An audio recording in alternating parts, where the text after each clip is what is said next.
Lama dia enceng jadi nabi. Oh iya.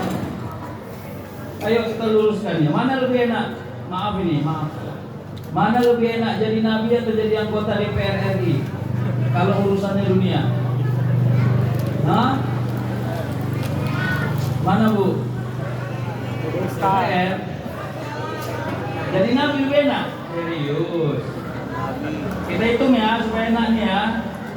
Jadi anggota DPR RI punya rumah dinas, mobil dinas, tunjangan, tendangan, saltoan, semua enggak? Bersin aja cair, acing cair. Kemana-mana naik Poredes, enak kan? Tahu Poredes? Diterobos semua lampu merah. Enak nggak jadi anggota DPR RI? Ece-ecenya gitu. Enak toh? Oke. Jadi Nabi Muhammad ada rumah dinasnya enggak? Onta dinas BK merah ada enggak? Berapa tunjangan Nabi per bulan dari Tuhan? Kalau tidak tunjang. Nah, kalau nggak ada, kenapa Nabi mau jadi Nabi? Ayo. Hah? Nabi masuk surga gitu? Siapa di sini yang kamu masuk surga? Tunjuk tangan, biar saya aminkan. Bah, semua kita mau masuk surga, toh? Terus apa bedanya kita sama Nabi? Ayo. Sebenarnya udah selesai urusan ini. Udah selesai. Makanya tadi saya katakan, kalau Nabi tidak sabar, mungkin dia sudah lama mantap jadi Nabi. Tapi Nabi Muhammad itu faham. Begini, mudah-mudahan saya bisa menyampaikan lama. La yukallifullahu nafsan illa wus'aha laha ma kasabat wa 'alaiha. Ini kan ayat ya. Apa fungsi ayat kepada manusia? Kalau ulumul Quran bilangnya petunjuk. Oke. Gestur petunjuk itu apa? Intervensi.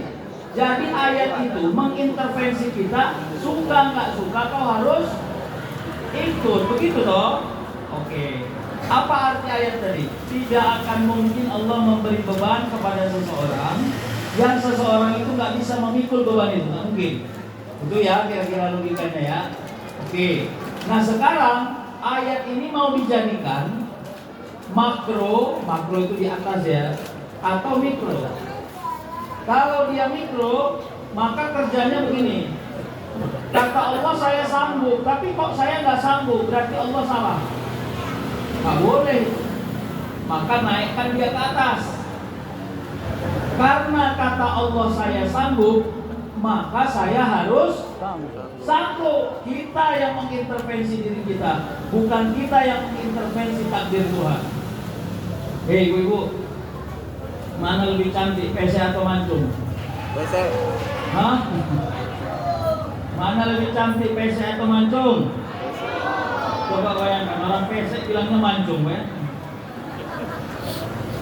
Di situ aja kita udah gagal menerima diri. PC cantik nggak? Oke lah, wahai orang-orang PC yang merasa cantik. Nanti kalau kalian punya anak atau cucu, maunya PC atau mancung? Nah itu gagal lagi. Harusnya orang PC membudidayakan perpesekan. Kalau perlu kalian buat organisasi perpesekan di muka bumi ini untuk mengakomodir semua kepentingan-kepentingan orang.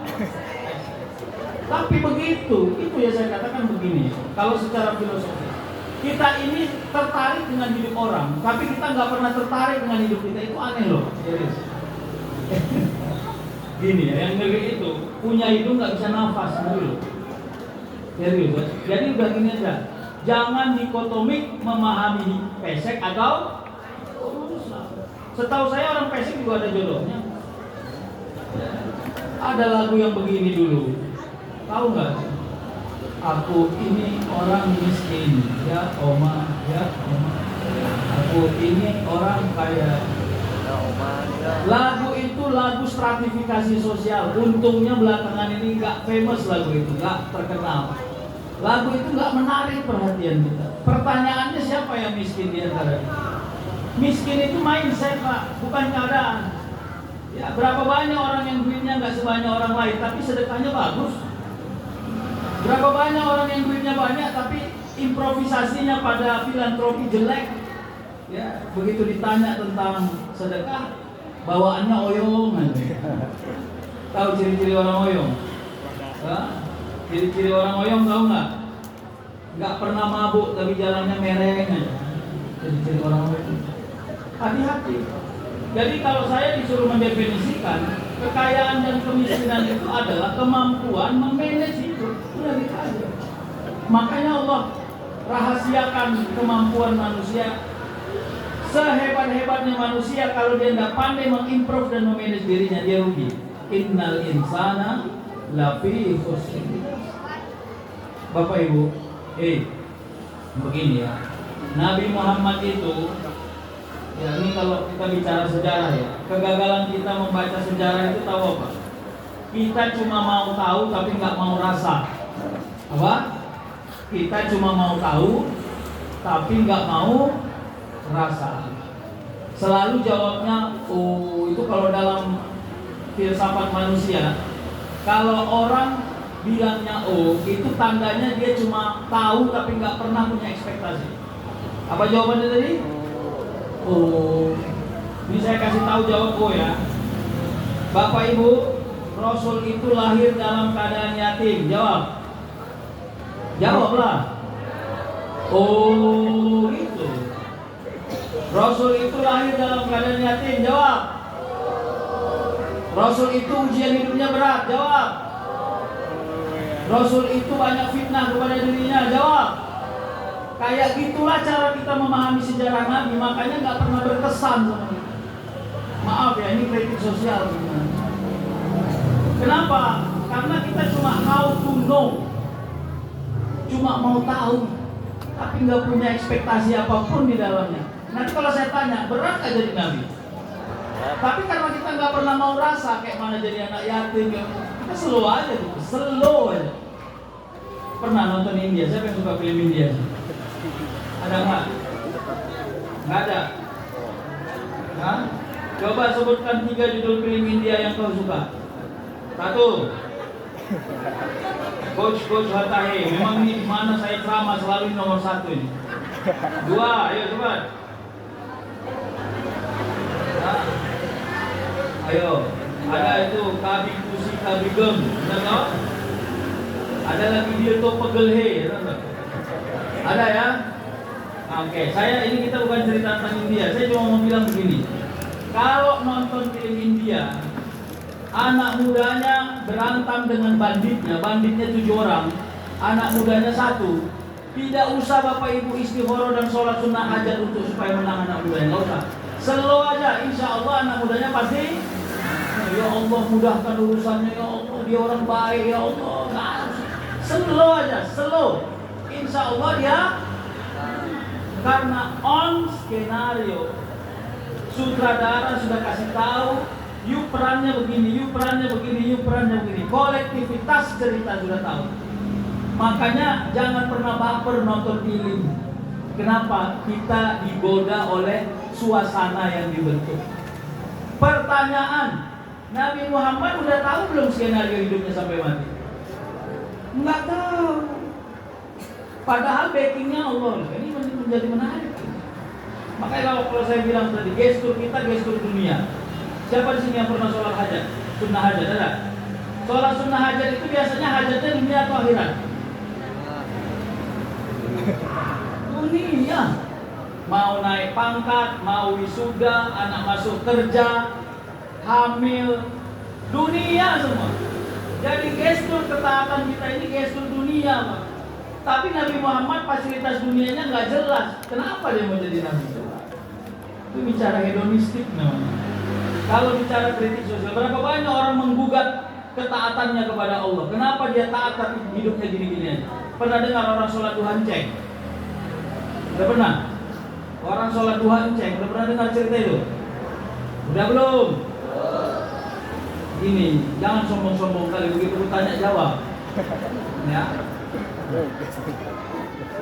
Pada suatu hari ada seseorang baca hadis.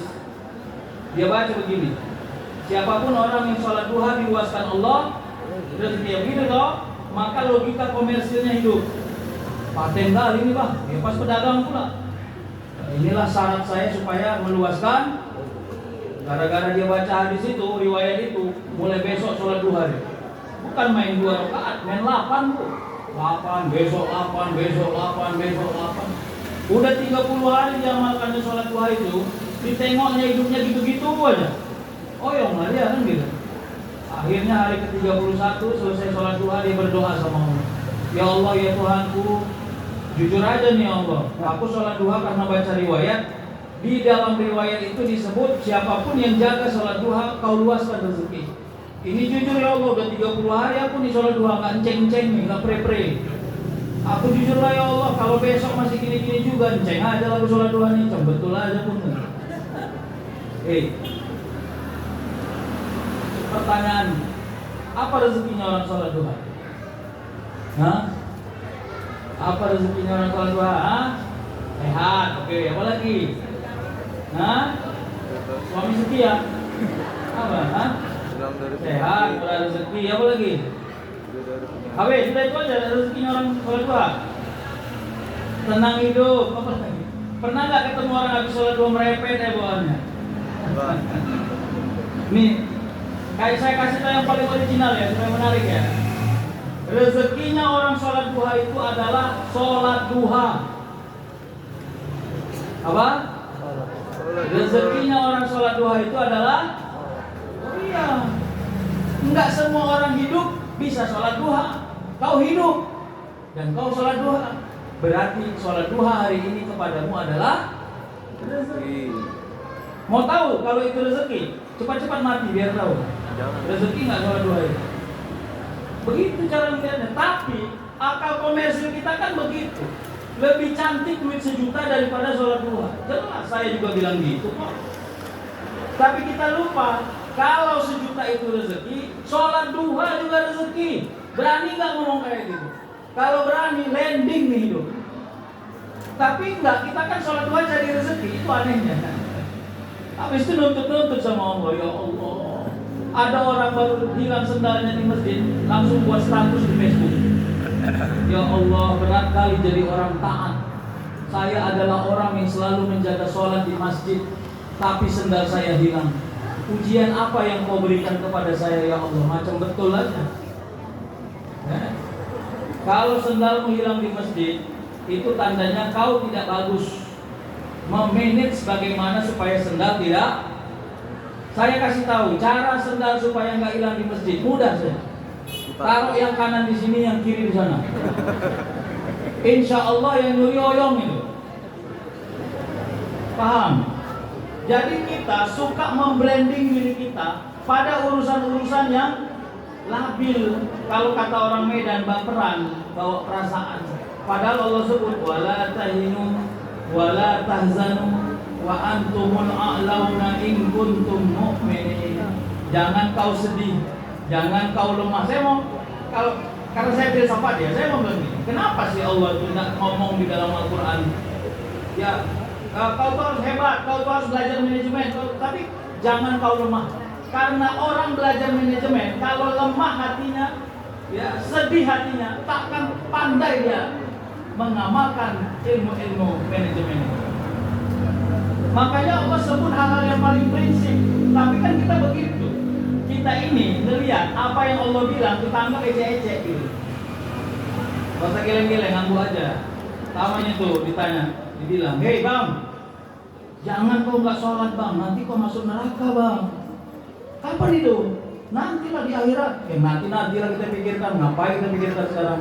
Mending kali kita mikirkan itu. Itulah model hidup kita ini. Itu modelnya. Pilih mana?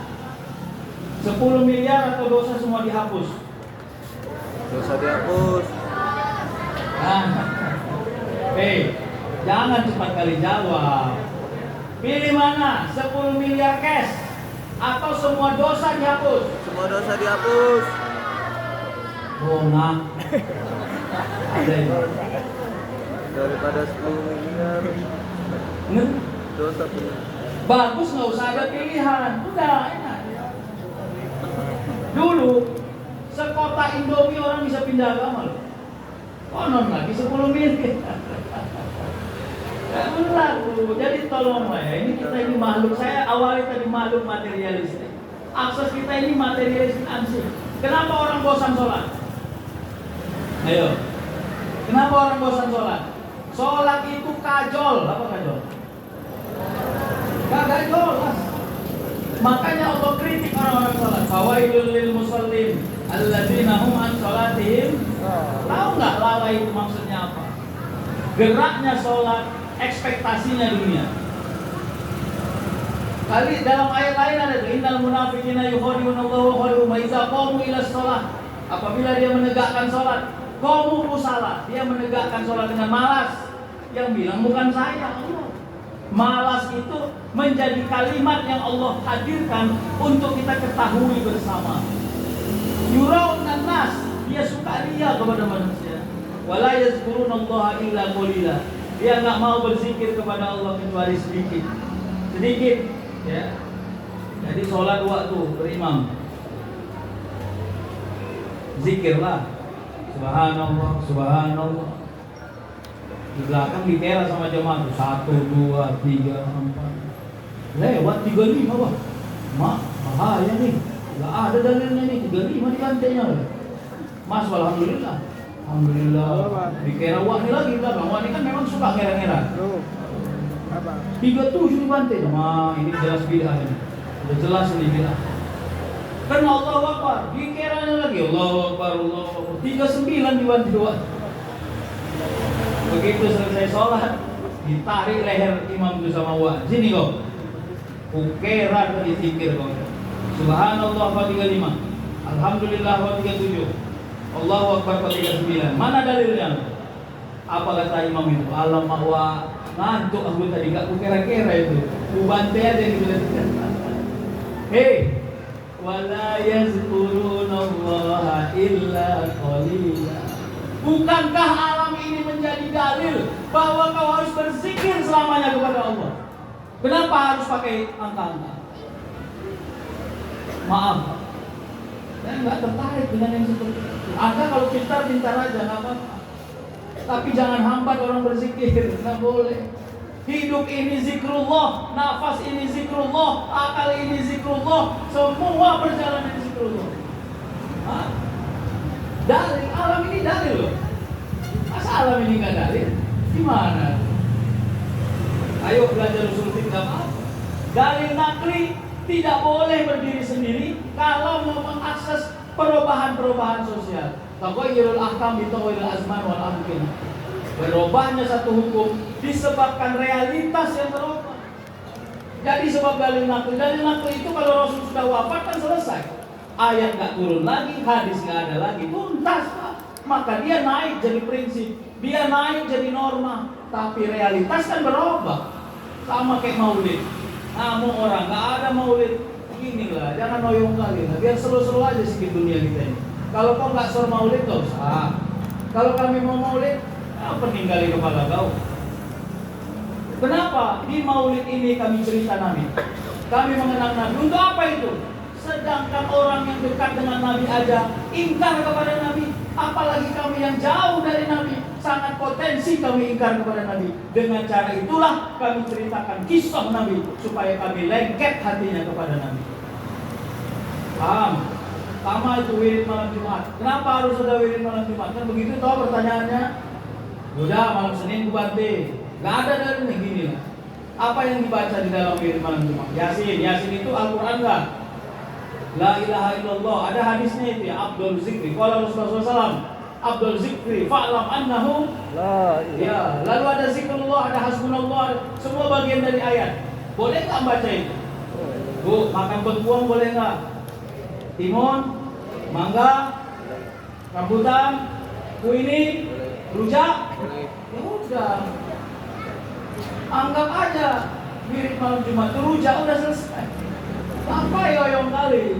Maaf ya, nggak apa-apa. Tapi kajian saya bukan itu. Saya cuma mau bilang fisikly, Bapak Ibu, kita jauh dari Nabi, wajar banyak perbedaan. Tapi selama Tuhannya satu, kitabnya sama, sholatnya sama, cara bertauhidnya sama, kita jadikan perbedaan itu sebagai ruang-ruang keniscayaan. Ya, kenapa harus berdebat awak gara-gara beda kawan? Mana yang salah? Sholat gini atau sholat gini? Mana yang salah? Gini atau gini? Mana yang salah sholatnya? Iya bagus. Yang nggak sholat tuh, awak musuhi kawan awak yang kayak gini sholatnya. Awak bilang nggak ada dalilnya. Yang nggak sholat awak kawan-kawan dia. Aneh gitu. Jadi ini nanti menjadi ruangnya. Baik, kita kembali kepada Nabi. Bapak Ibu, begini. Tadi sudah saya katakan, Nabi itu kenapa mau jadi Nabi? Coba ya, Muhammad itu lahir dalam keadaan yatim. Jangan bilang oh lagi. Kalau kita bilang oh berarti kita cuma mau tahu, nggak mau rasa. Bagi kultur patriarkat, lahir dalam keadaan yatim itu masalah. Orang patriarkat tahu ke bapak-bapak. Orang Arab itu senang dengan bapaknya, makanya dia pakai bin. Si Anu bin si Anu, si Anu bin si Anu, si Anu bin si Anu. Dia sangat lekat kepada ayahnya. Ya.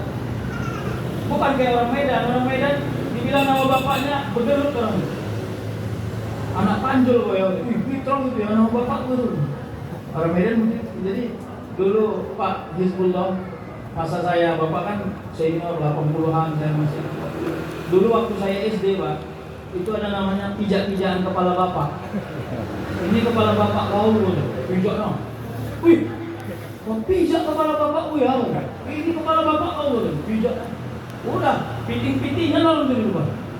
Masuk ke BP dulu. Begitu ditanya, kenapa kalau pijaknya kepala bapak guru? Kau yang pijak, kau. Pertanyaannya, kapan kepala bapak orang itu pijak? Paham nggak maksudnya?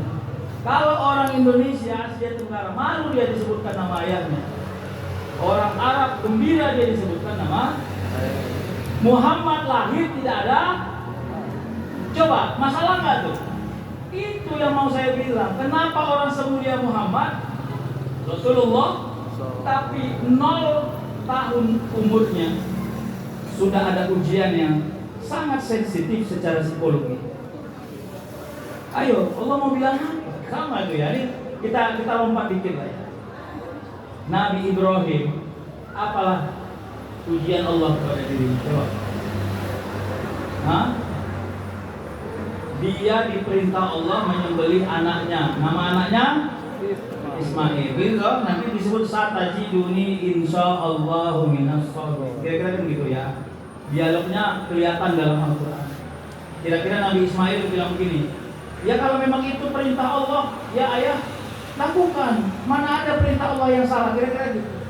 Kalau awak sekarang mau bilang sama anak, Dek, ayah dapat perintah dari Allah nih, kau disembelih, lari dia tuh, cicing nih. Tapi kenapa dia punya anak gitu? Nah sekarang kita lihat suasananya, jangan dibaca sejarahnya, lihat suasananya. Sampai detik menjelang Nabi Ibrahim ingin menyembelih anaknya, dia itu belum tahu kalau nanti pada akhirnya Allah akan mengganti anaknya dengan hewan yang. Coba rasakan suasana batinnya, gitu loh maksud saya. Supaya kita ini tahu diri semua. Bicara sejarah Nabi bukan hanya sekedar pengetahuan. Itu yang saya bilang. Kenapa Nabi itu mau jadi Nabi? Itu bolak-balik saya bilang. Di dalam artikel juga tulisan saya sebut, kritik sosial kita kepada sejarah adalah kita hanya mau tahu tentang sejarah tapi nggak mau rasa. Coba ya, begitu diganti baru dia paham Allah Maha Kuasa. Nah makanya saya katakan Nabi Muhammad itu keteladanan yang paling besar adalah sabar. Ibu-ibu, ini ya, as-sabru kasibri. Sabar itu pahit seperti empedu. Tapi kalau orang pandai menjadikan sabar sebagai model hidup, role modelnya, maka sebenarnya kesabaran itu yang bisa membuat seseorang menjadi. Tadi sudah saya bilang, mana lebih cantik, pesek atau mancung. Jadi kalau ibu merasa tidak cantik sebagai orang pesek, sabarlah sebagai orang pesek. Gimana sabar sebagai orang pesek? Tetaplah hidup walaupun hidupmu. Iya. Jangan, ya Allah kalau gitu berhentilah aku hidup karena hidupmu nggak mancung. Sakit. Oke, sama. Ibu-ibu yang dirahmati Allah. Coba bayangkan buka suami kalian dulu. Coba. Bisa. Bayangkan muka suami masing-masing, udah. Jangan suami orang, suami sendiri. Udah? Sudah dibayangkan? Udah belum? Udah? Ibu-ibu syukur nggak punya suami kayak gitu? Lemah kali cara bilang. Syukur nggak punya suami kayak gitu? Nah, sudah ngomong tuh, syukur. Kok kayaknya ada masalah gitu ya. Syukur ya, betul? Betul? Nggak mau ditarik cakapnya? Enggak ya, oke. Sekarang pertanyaannya saya robah. Menurut ibu, suami ibu syukur nggak punya bini kayak ibu? Hati-hati. Ini saya kasih tahu ya. Kalau Allah sudah ridho pada setiap hidup manusia, manusia itu lupa kalau dia punya masalah. Itu yang paling enak. Yang paling enak hidup ini kan kita lupa kalau kita punya Masalah. Yang ngeri itu kita sok banyak masalah. Padahal masalah kita enggak banyak. Siapa di sini yang ada rencana mau beli helikopter bulan depan, ada? Hah? Yang rencana mau beli helikopter bulan depan, ada? Kenapa? Kenapa nggak ada? Ibu-ibu kenapa nggak mau beli helikopter? Kenapa? Tempatnya nggak ada Pak. Nggak tahu loh Ustaz di mana tempatnya. Berapa pajaknya Ustaz? Yo Ustaz, penting Ustaz. Nggak pikir-pikir itu kira-kira kan? Bagus. Berarti ibu-ibu, bapak-bapak nggak punya masalah tentang helikopter. Enak nggak hidup ini? Enak. Bayangkan kalau orang hari ini ada orang yang mau beli helikopter, pening dia di mana parkirnya. Jadi kalau Allah nggak singgahkan di kepala kita banyak masalah seperti masalah orang lain, lihat itu sebagai rezeki. Karena salah satu rezeki yang jarang kita syukuri adalah kita tidak punya banyak masalah seperti masalah orang lain. Itu rezeki. Kalau nggak percaya nggak usah. Makanya saya tanya, ibu-ibu syukur nggak punya suami kayak gitu? Tahu nggak? Kadang-kadang kita sudah lupa bahwa pasangan kita itu adalah rezeki kepada diri. Ya, hei ibu-ibu, bapak-bapak ini sebenarnya peningnya di kalau kalian merepet. Makan mereka ini. Jangan kalian pikir suami-suami ini takut sama kalian, nggak ada itu. Tidak ada suami yang takut sama istrinya, nggak ada. Cuma kebetulan istri sering kelihatan menakutkan gitu. Paham maksudnya? Jadi hasil merepet istrinya, dia bilang, dia mah kau ribut kali, pening kepala tuh. Oke kan? Besoknya istrinya diam aja. Pasti suaminya nanya, dia kok diam ya? Itu makanya Pak Hizbullah, Pak Ketua BKM, coba lihat itu bukunya Quraisy Shihab. Quraisy Shihab itu waktu menikahkan anaknya, lalu dia buat satu buku, judul bukunya kalau saya nggak silap kado perkawinan untuk anakku. Itu menarik itu buku. Saya dapat buku itu, beli buku itu, saya nggak dapat. Dia bilang begini, Quraisy Shihab itu menerjemahkan sakinah mawaddah warahmah dalam terminologi yang berbeda. Menurut saya menarik itu terjemahan. Katanya begini, sakinah dalam perkawinan itu adalah rasa cinta jasmaninya seorang pasangan kepada pasangannya. Tidak boleh seorang suami tidak sor secara fisik kepada istrinya. Tidak boleh seorang istri tidak bersyahwat kepada suaminya, karena itu akan jadi fitnah. Paham? Makanya kenapa ada ta'aruf? Boleh lihat dia punya wajah. Kenapa? Walaupun pesek hidupnya, tapi rupawan misalnya. Boleh. Jadi kalau orang nggak bersyahwat kepada pasangannya, itu punya fitnah besar. Bahaya. Itu sakinah, supaya ada kesetiaan, ada rasa rindu, ada rasa memiliki. Yang kedua mawaddah. Mawaddah itu kata Quraisy Shihab, kecintaan yang imateri, nggak nampak dalam fisik, tapi terasa dalam perbuatan. Nah, itulah diam-diam suami itu bergantung pada repetan ibu-ibu. Kalau kami anak-anak, apalagi saya ini mama saya Siregar, lumayan Siregar. Siregar itu matu backpack. Ya, mohon menyogok sampai dipotong. Ya, merepet terus. Kadang-kadang kami di rumah sama adik-adik ngomong gini, kalau emak sudah merepet dari mulai subuh, aman dunia ini. Berarti dia sehat. Tapi kalau nggak berkicau dari pagi itu ada masalah. Makanya kadang-kadang kami imbrok mak saya kami supaya dia merepek sejak pagi. Mak, merepek lama, merepek. Paham? Banyak orang lupa kalau dia bergantung pada hal-hal yang tidak nampak. Perhatian istrinya, perhatian suaminya. Walaupun suami kan marah-marahin misalnya, tapi tetap mau melakukan apa yang dimau, itu mawaddah. Ya, barulah masuk Roma. Ya, apa katanya? Kalau sudah ada baru beres. Saya nggak tahu itu benar atau tidak. Karena manusia suka nggak pernah punya sesuatu kalau sesuatu itu masih dekat kepada dirinya. Bila sudah tidak ada baru Rasa. Nah yang ketiga rahmah. Rahmah itu apa? Orang yang ekspektasi atau harapannya kepada pernikahan ingin lebih dekat kepada Allah. Jadi kalau Allah sudah kasih rahmat kepada kita punya hidup, capek kita nggak pernah tinggal sholat, tak banyak duit kita tetap ada sedekahnya. Walaupun kesehatan kita tidak stabil, kalau sudah waktunya puasa maka kita akan. Kenapa? Allah kasih ridho pada perjalanan hidup kita. Ya, dan itu yang paling nikmat. Nah, Bapak Ibu, kita kembali ke Rasulullah. Maka saya katakan, di mana Rasul itu? Dulu Rasul pernah pergi ke Taif, hijrah.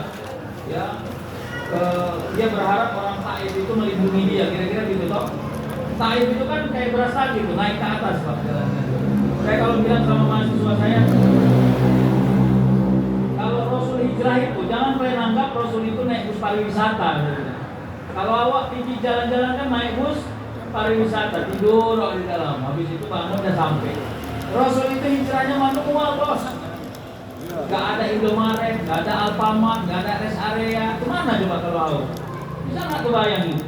Itu yang maksud saya mau kita bangun. Dia sampai di Taif, harapannya orang Taif baik sama dia. Apa yang baik? Dilempari dia.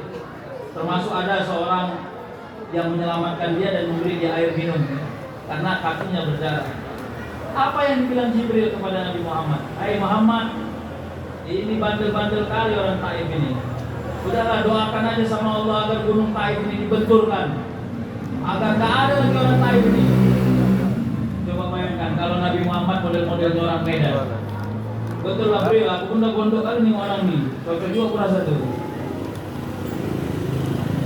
Jangan, mereka belum sampai dakwah kepadanya. Nanti akan muncul dari Taif ini banyak orang-orang taat. Sampai begitu loh. Kalau bukan sabar, kalau bukan orang sabar, nggak pernah mungkin ngomong kayak gitu. Ya, mau hijrah ke Yasrib, Madinah sekarang dari Makkah, karena sudah turun perintah ayat tentang hijrah. Rasul kan tidak akan pernah melakukan sesuatu yang belum diperintah oleh Allah. Wa ma yantiqu anil hawa in huwa illa wahyuha. Jelas. Begitu sudah turun perintah hijrah, dia berangkat ke Yasrib dalam keadaan sedang diintimidasi oleh orang-orang kafir Quraisy. Dia ada di rumah Abu Bakar, dikepung itu rumah Abu Bakar, dikepung, targetnya Muhammad mati saat itu. Coba, apa yang dilakukan Nabi Muhammad? Nabi Muhammad, itu yang saya katakan, kenapa Nabi Muhammad tidak ngomong-ngomong meleak? Tahu ngomong-ngomong meleak? Ngomong meleak tahu? Ya Allah, kayak gini lah yang malasnya ya Allah. Udah disuruh hijrah, capek loh hijrah itu ya Allah.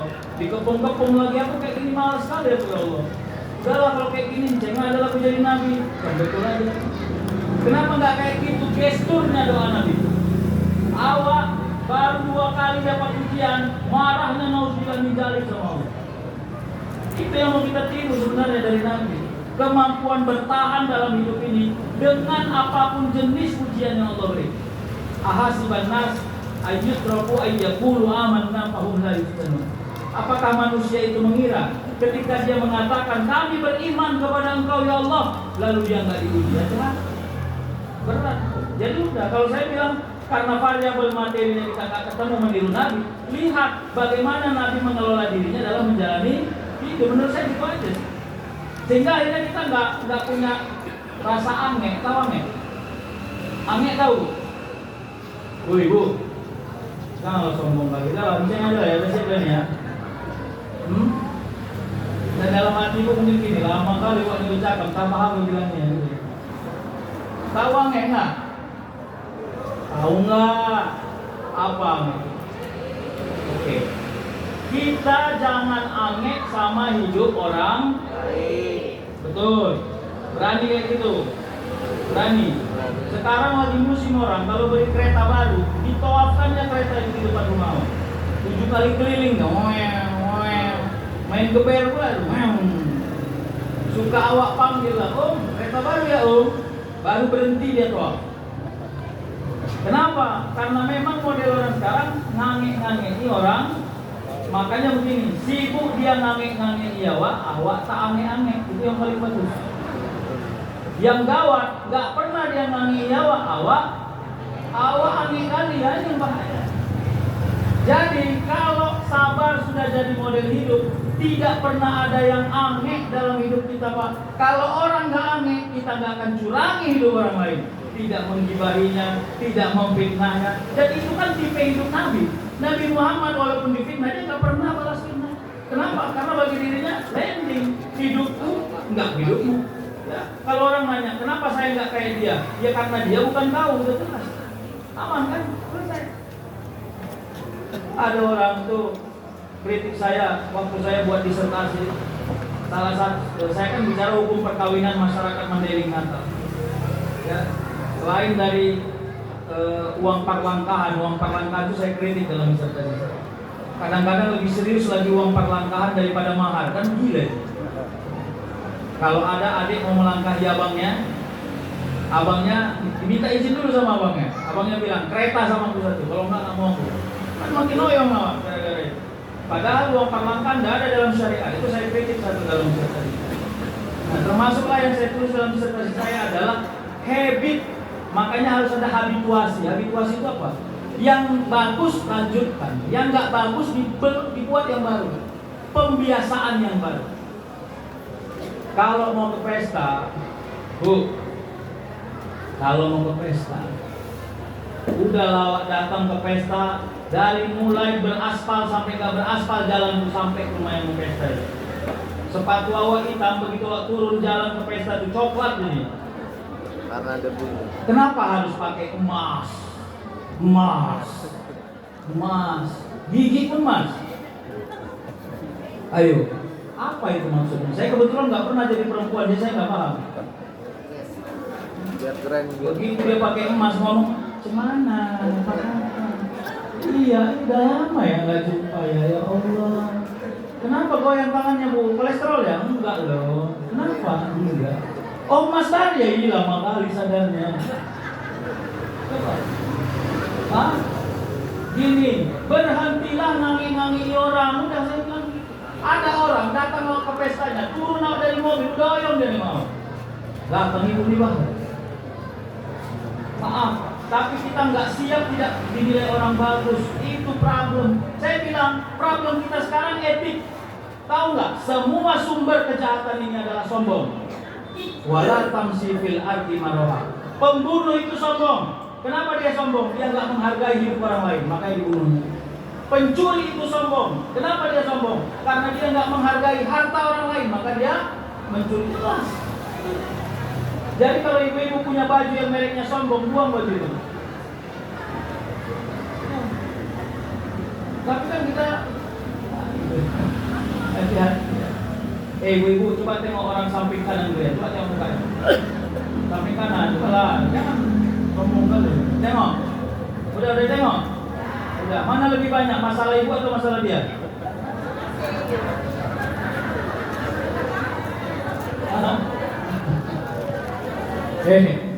Gini, jangan sok banyak masalah.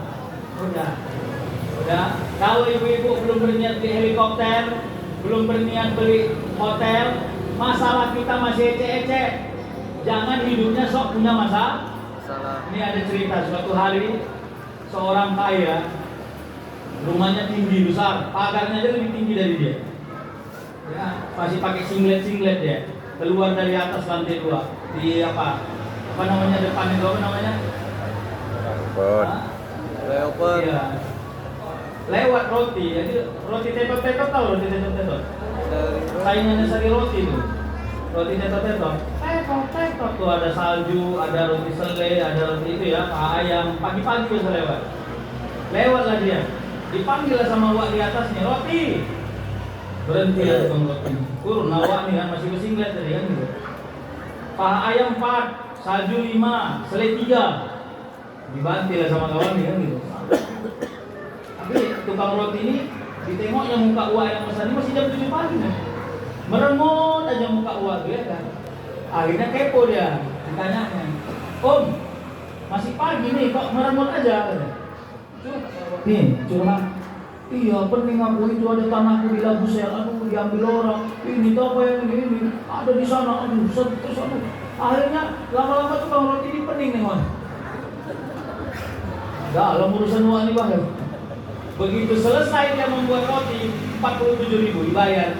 Apa kata tukang roti itu sama bapak-bapak ini? Pak, sabarlah ya Pak. Memang begitulah menjalani hidup ini, sabar ya. Ada yang terbalik nggak? Ada yang terbalik nggak? Ada. Apa yang terbalik? Di sini saatnya tukang roti nasihatin orang kaya.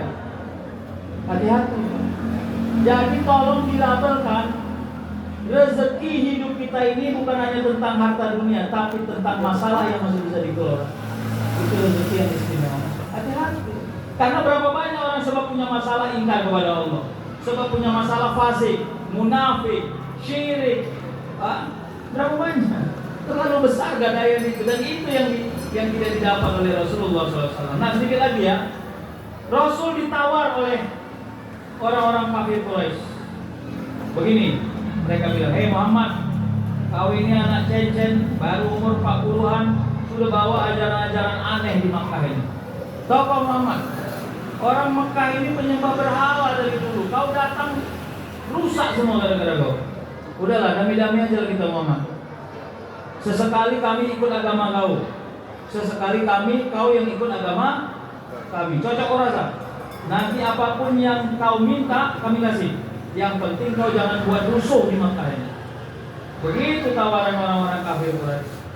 Apa? Lalu turunlah ayat. Apa ayat yang turun? Qul ya ayyuhal kafirun la a'budu ma ta'budu. Ila akhir. Saya cuma mau katakan, Allah langsung kasih ultimatum, la a'budu ma ta'budu. La dalam konteks ditiadakan dan tidak boleh ada. Meskipun kau punya kesempatan mendilkan, tapi no deal for akidah. Sehingga kira-kira dialog imajiner yang terbangun di situ kalau secara filosofis. Allah ingin bilang gini, salahlah Muhammad kalau kau diskusi dunia kepada orang yang bukan memiliki dunia. Salah. Pemilik dunia itu aku, kata Allah. Jadi kalau kau menerima tawaran nerimo ini langsung kau deal, salah. Makanya di situ dua kali kok. La abudu ma'al wala antum wala ana abudu ma'al wala. Allah ingin pertegas bahwa tidak ada deal-dealan pada ruang akidah. Definisilah ayat itu dengan lakum dinukum. Jadi dinukum waliyadin itu lakum dinukum waliyadin gini. Udahlah, simbol agama itu tidak bisa digabung. Makanya dulu Nabi Muhammad mencoba melalui para sahabat memisahkan bagaimana model hidup orang Islam, bagaimana model hidup orang yang bukan Islam. Jangan pakai pakaian yang bukan orang Muslim, kira-kira gitu ya. Kenapa? Untuk membedakan aja sih. Tapi simbol itu belakangan ini menguat. Saya khawatir juga itu simbol yang begitu. Pertanyaannya, mana lebih Islami? Orang pakai baju koko atau orang pakai baju kemeja? Woi, ibu. Dari mana dalilnya itu? Nah, itu yang gagal kita. Padahal prinsipnya menutup. Jadi kita ini suka salah membangun simbol itu menurut saya. Yang mau pakai koko pakai, yang pakai kemeja juga nggak ada masalah. Tengok waduh, ke masjid pakai kemeja dia. Padahal ya ada padahal ya. Nanti kalau saya bilang orang non muslim mana pakai baju koko seminggu. Nah, maksud saya bukan itu yang menjadi simbol primer, enggak. Simbol primernya jadilah seperti orang muslim yang diajarkan oleh Rasul. Sama itu, menutup aurat kira-kira normanya apa? Menghindarkan diri dari fitnah, menghindarkan diri dari syahwat. menghindarkan diri dari hal-hal yang negatif dalam perjalanan hidup. Ya, ibu-ibu, gini ya, sedikit lagi.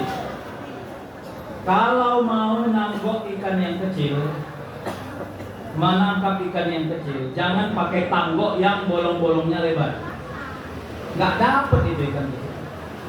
Kalau kau mau nanggok ikan yang besar, pakai bolong-bolong yang besar. Insya Allah dapat. Kalau mau nanggok ikan yang kecil, pakai yang bolong-bolongnya kecil. Kalau mau menghindarkan diri dari dosa kecil, maka sensitivitas harus dikuatkan. Ini saya bicara adab ya. Bicara adab. Saya kasih tahu ini, semoga ini tidak jadi fitnah. Kadang-kadang jalan sore dia, ibu-ibu ini, yang jelas bukan ibu-ibu masjid ini, biasanya di komplek. Jalan sore, tahu jalan sore kan? Bapak tuh di depan rumah lagi nyiram-nyiram bunga. Karena udah pensiun kan kerjanya nyiram-nyiram bunga lah sekarang, gitu. Nggak ada lagi kerja lain. Lewat lah ibu itu. Ibu, jalan sore ya? Ibu-ibu, hehehe iya. Kok makin langsing ku tengok, ih bapak ini tua loh, udah tua loh, udah tua loh, udah tua loh. Besoknya lewat lagi di situ, tengoknya bapak tuh gak ada, kecewa dia.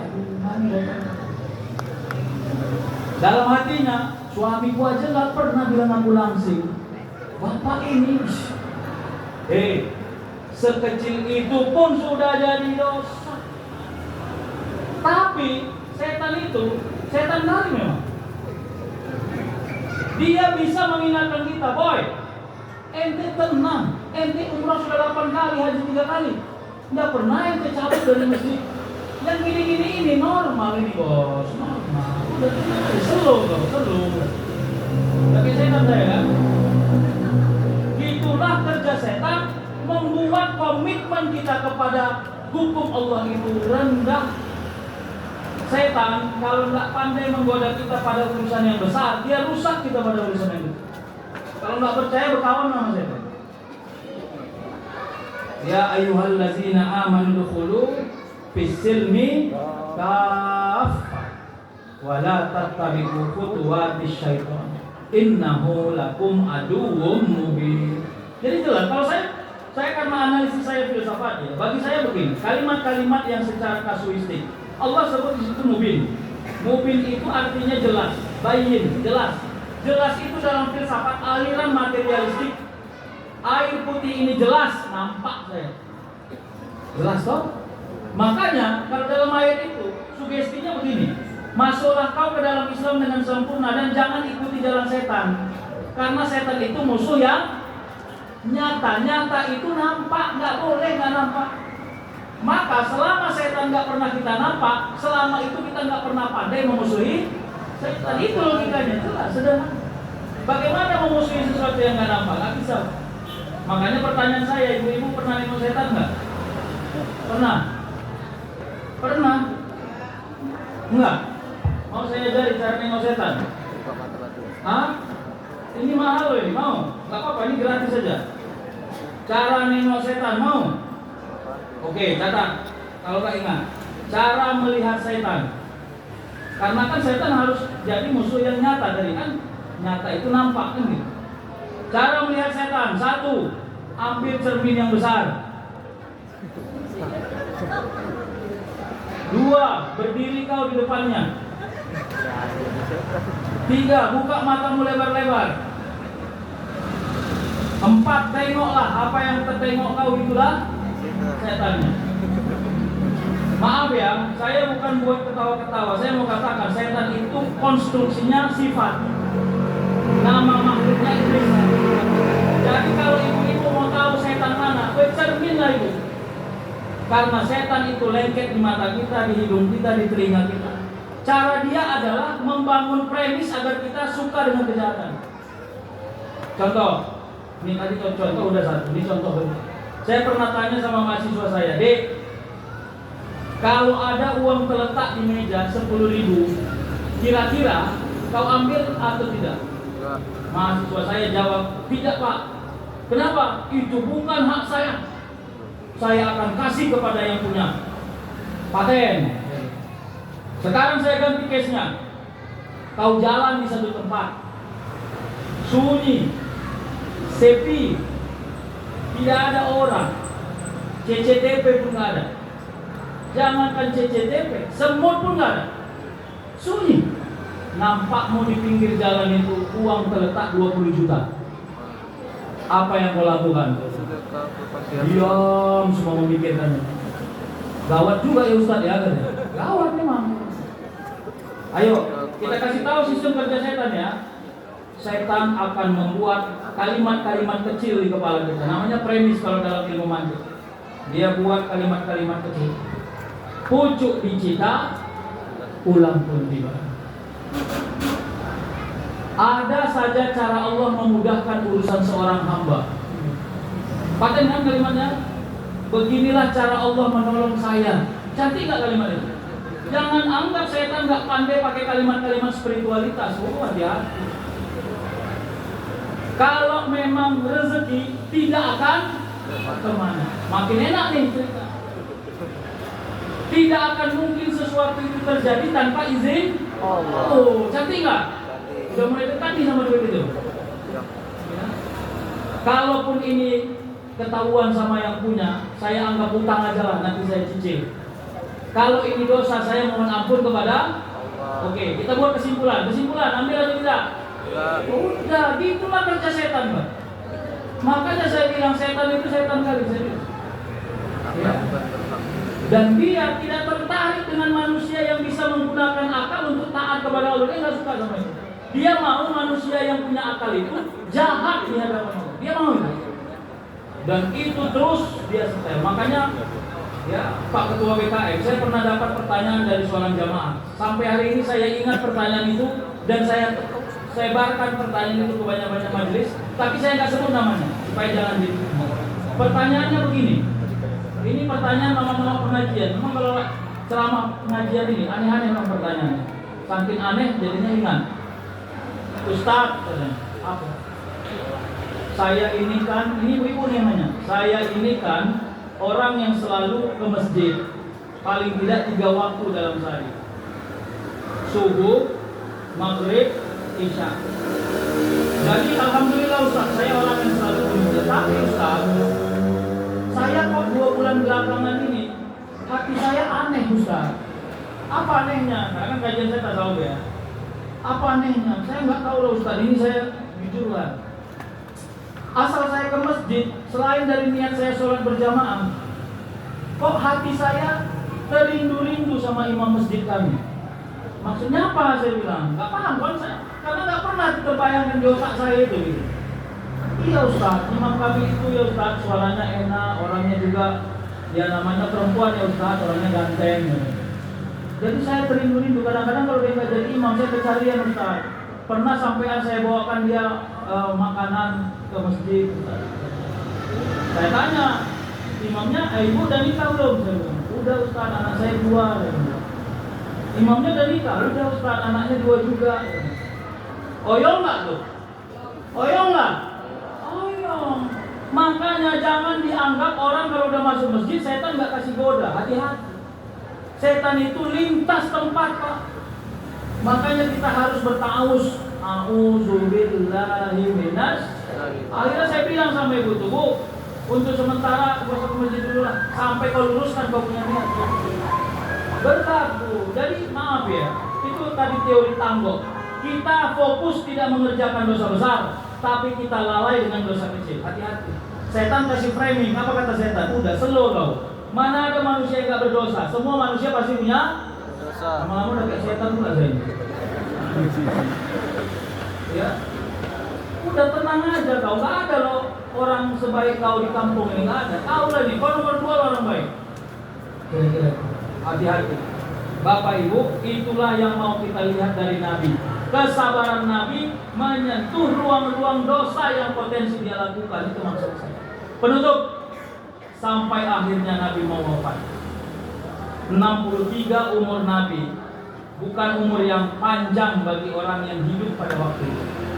Saya kira itu bicara pada konteks sosial, ya, sosial budaya.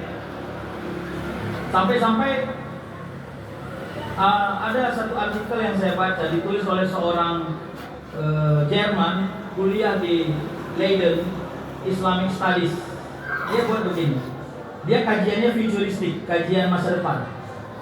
Jadi unik menurut saya, tapi ini ya, coba saya Indonesia kan. Kira-kira artikel itu nulisnya begini.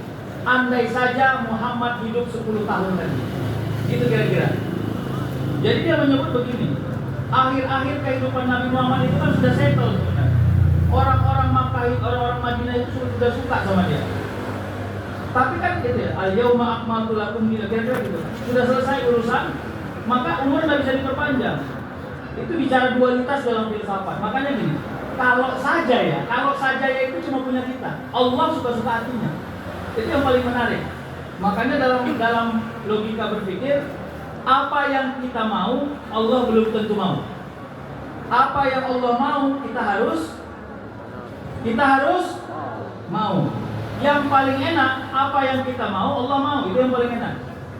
Maka bagaimana caranya agar apa yang Allah mau kita mau, kurang-kurangi yang kita mau, agar kita punya tempat memau-maukan apa yang Allah itu.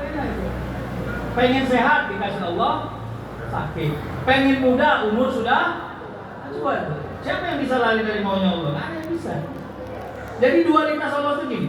Kita mau Allah buat A, tapi Allah nggak buat. Pertanyaannya, Allah salah nggak?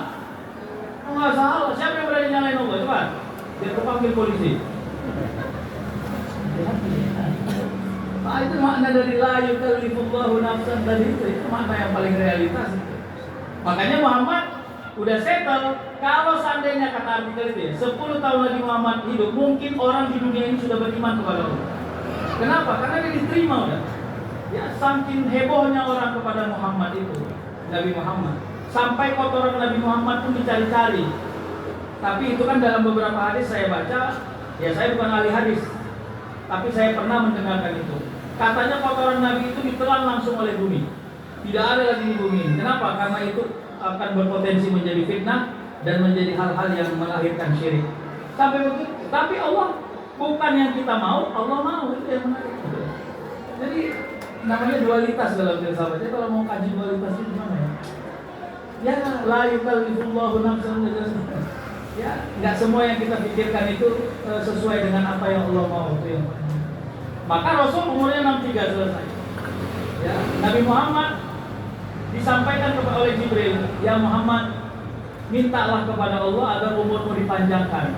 Mana mungkin Allah tidak kabulkan? Kau ini kan orang yang disayangi oleh Allah. Kira-kira gitu ya. Ya, jawaban Nabi Muhammad adalah, ya Jibril, aku cukupkan takdirku pada apapun yang Allah sudah tentukan untukku. Itu menurut saya jawaban yang bukan irasional ya, suprarasional. Ya, saya nggak tahu ya. Sedangkan kita aja punya kawan camat, kalau bisa semua proyek di kecamatan itu awak yang ambil. Tapi Nabi Muhammad punya kesempatan memengkek-mengkekkan dirinya sama Allah, tapi dia nggak pernah mengkek kepada Allah. Kenapa dia nggak ambil kesempatan? Itu pertanyaan yang harus dijawab. Jawabannya, karena Nabi Muhammad menjadikan sabar sebagai model hidup. Sabar yang bukan negatif, tapi sabar yang sangat positif. Saya kira itu ya, terima kasih. Waktu saya juga sudah habis 1 jam. Mudah-mudahan ini berkesan bagi kita semua. Bapak Ibu, maka kalau kita berselawat kepada Nabi, yang kita hidupkan adalah, ya Allah, berikanlah saya kesabaran seperti sabarnya Nabi Muhammad, agar saya tidak pernah mencaci hidup ini, agar saya tidak pernah mencaci takdir-takdir saya, agar semua hidup yang Kau berikan ini adalah hidup yang saya jadikan sebagai kesyukuran dalam perjalanan ini. Kira-kira gitu ya. Nauzubillahi minasyaitonirrajim. Bismillahirrahmanirrahim. Alhamdulillahirabbil alamin wassalatu wassalamu ala asyrofil anbiya'i wal mursalin wa ala alihi wa sahbihi ajmain. Rabbana zalamna anfusana wa illam taghfir lana wa tarhamna lanakunanna minal khasirin. Rabbana la tuzigh qulubana ba'da idh hadaitana wa hab lana min ladunka rahmah innaka antal wahhab. Allahumma la sahla illa ma ja'altahu sahla wa anta taj'alul hazna idza syi'ta sahla.